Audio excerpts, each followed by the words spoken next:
Hi friends, எல்லோரும் எப்படி இருக்கீங்க?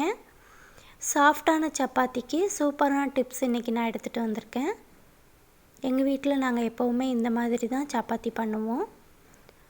கோதுமை மாவில் நார்மலான டேப் வாட்டர் போட்டு சால்ட்டு போட்டு நல்லா பிசைஞ்சுக்கோங்க. கடைசியாக ஒரே ஒரு ஸ்பூன் எண்ணெய் மட்டும் ஊற்றி மாவில் ஃபுல்லாக படுற மாதிரி பெரட்டி எடுத்து வச்சுட்டு அதை ஒரு 1/2 hour விட்டுருங்க. அப்படி இல்லைனாக்கா ஒரு 10 நிமிஷம் ஃப்ரிட்ஜில் வச்சு எடுத்துகிட்டு மறுபடியும் மாவை நல்லா பிசைஞ்சு எடுத்துக்கோங்க. எடுத்துகிட்டு நல்லா திரட்டி சூடான தோசைக்கல்லில் போட்டு 20 வரைக்கும் கொஞ்சம் ஃபாஸ்ட்டாக கவுண்ட் பண்ணுங்கள்.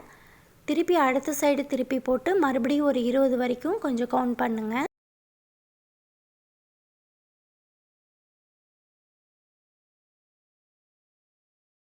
அந்த மாதிரி பண்ணி போட்டிங்கனாக்க இந்த மாதிரி நல்லா புஷ்ஷுன்னு உப்பி சாஃப்டான சப்பாத்தி கிடைக்கும்.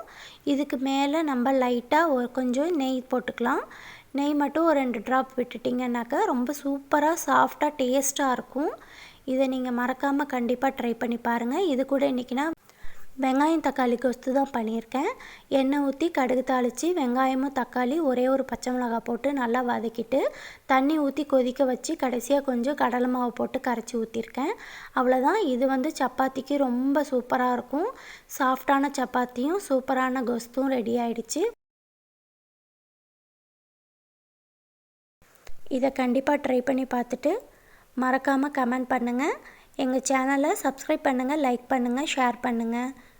தேங்க்யூ ஃபார் வாட்சிங்.